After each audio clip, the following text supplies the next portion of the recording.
Terima kasih Anda masih bersama kami di Kabar Petang. Kita lanjutkan dialog, saya ingin ke Pak Yasin. Pak Yasin, seperti yang tadi kita dengarkan apa yang disampaikan oleh Mas Ali Fikri. Ada domain tertentu dalam KPK yaitu korupsi dan juga mengenai adanya penyuapan. Nah, artinya kalau ada temuan dari KPK sendiri yang menyatakan bahwa 134 pegawai dari Kemenkyu ini memiliki saham 280 perusahaan. Artinya ini bisa ditelusuri kan, masuk konsepnya kemana? Ini tindakan korupsikah dan perusahaan atau bagian dari penyuapan, artinya bisa terang benderang kan?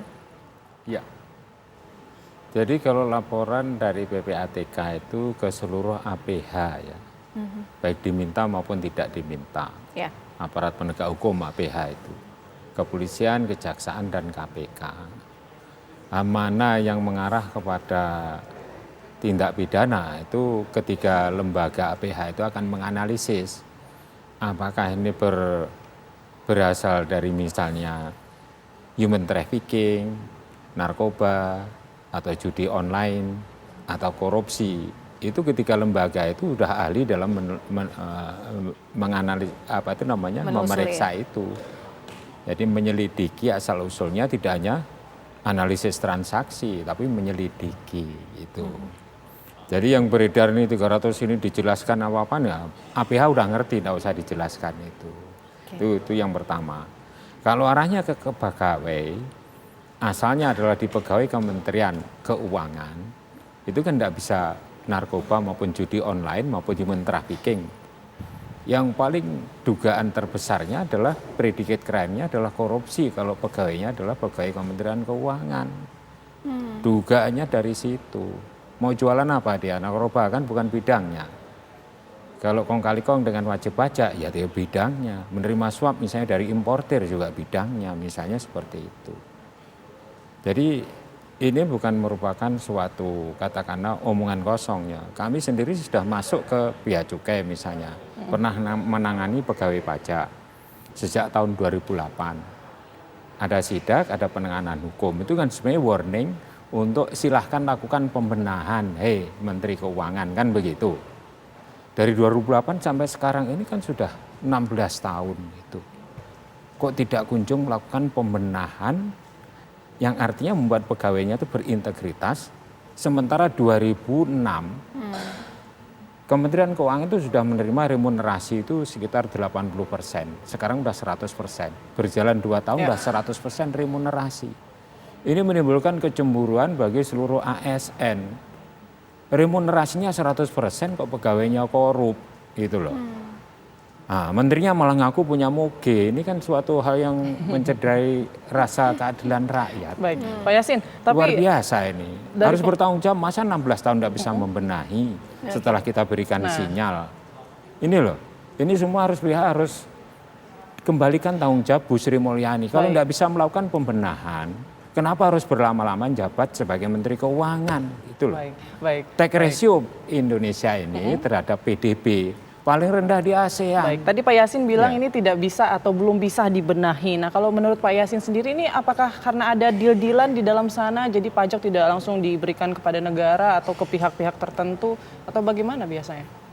Ya, deal-dealan pasti ada, yang faktanya seperti itu. Sejak peristiwa Gayus itu kan modusnya kan seperti itu. Sekarang ada pengawas internal atau Irjen, ada SPI atau Satuan Pengawas Internal di masing-masing Direktorat Jenderal. Fungsinya tidak bisa mencegah. Artinya apa? Harus ada orang yang kuat yang memimpin Kementerian Keuangan itu untuk melakukan pembenahan total di Kementerian Keuangan sehingga tidak menimbulkan rasa keadilan rakyat ini ternodai atau terlukai. Gitu Mbak Putri dan Mbak Sera. Ini harus fokus kita ini, jangan jadi keributan di media tapi tidak ada tindak lanjut yang signifikan yang menuju kepada perubahan gitu. Oke, baik, kita ke Bang Misbahun. Artinya apakah anggota DPR juga akan paling tidak harus bertindak tegas gitu, karena jangan sampai juga pajak yang dikeluarkan ini justru harusnya diterima oleh negara padahal ternyata masuk kantong-kantong para pejabat tertentu. Tapi dijawabnya nanti, kita akan membahasnya usai kumandang azan maghrib untuk wilayah DKI Jakarta dan sekitarnya berikut ini. Selamat menjalankan ibadah sholat maghrib bagi Anda di wilayah DKI Jakarta dan sekitarnya. Kita lanjutkan dialog kabar petang, saya ingin ke Bang Misbakun. Artinya apa yang harus segera dilakukan ya Anda sebagai anggota DPR yang melihat ini sangat krusial gitu. Pajak jangan sampai dinikmati orang-orang tertentu, pejabat-pejabat tertentu, bukan masuk ke negara begitu. Ini Mbak, pajak itu dibayarkan kepada bank. Proses mekanismenya itu orang ada kewajiban rutin, kemudian dibayarkan ke bank, dengan mekanisme itu orang mendapatkan bukti. Tidak ada orang datang ke kantor pajak itu bayar pajak, nggak ada. Yang ada itu adalah orang membayar ke bank. Kalau kemudian dikatakan orang membayar pajak ke tempat orang pajak itu mekanisme yang tidak benar. Nah, kemudian saya perlu juga menyampaikan bahwa kalau tadi seperti yang disampaikan oleh Bu Yanti, bahwa 180 orang mempunyai saham tadi, itu adalah laporan di LHKPN. Itu berarti pengakuan. Tidak mungkin kalau terkait TPPU orang melaporkan di LHKPN. Nggak mungkin. Artinya apa? Bahwa apa yang dia laporkan di LHKPN itu, dia akan mengklarifikasi kebenarannya. Inilah yang saya sampaikan. Apakah orang menjadi ASN tidak boleh mempunyai penghasilan lebih dari sekedar gaji dia. Makanya fungsi LHKPN perlu diklarifikasi. Seperti yang disampaikan oleh Pak Ali Fikri, itu benar. Benar sekali. Dan saya sangat mengerti bahwa apa yang disampaikan oleh laporan PPATK itu memang namanya LHA. Laporan hasil analisis. Tapi atas rekening debit kredit dan sebagainya. Karena informasi profil debitur dan sebagainya itu, siapa yang penyimpan itu ada di pihak perbankan. Lah, saya ingin menyampaikan apa yang disampaikan menjawab pertanyaan dari Mbak Putri tadi. Sekarang kita bisa mengukur kualitas bagaimana detail pekerjaan di Kementerian Keuangan. Perlu diingat bahwa kalau ada 180 orang atau 200 atau 4.000 sekalipun, kalau di total dari jumlah pegawai Kementerian Keuangan itu ada sekitar 80.000. 44.000 itu ada di Direktorat Jenderal Pajak, hampir 44.000 sekian. Hampir 20.000 ada di Direktorat Jenderal Bea dan Cukai, selebihnya Direktorat Jenderal Anggaran, Direktorat Jenderal Perbendaharaan, Kekayaan Negara dan sebagainya.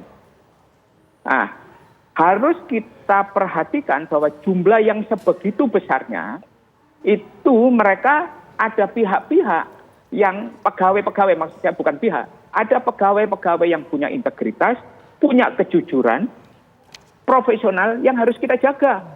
Bahwa mereka mempunyai peran, punya kontribusi, dan mempunyai tanggung jawab kepada negara dalam menjalankan tugas. Saya meyakini lebih banyak orang yang jujur, punya integritas dan profesionalitas dalam itu. Ada permasalahan detail yang tadi disampaikan oleh Pak Yasin, ya. Ada kelalaian, ya. Dan itu kan adalah lubang saringan yang sudah dibuat oleh sebuah sistem negara. Ada perbaikan, betul sekali perlu diperbaiki. Karena sistem tidak ada yang sempurna ciptaan manusia. Baik. Ya kan?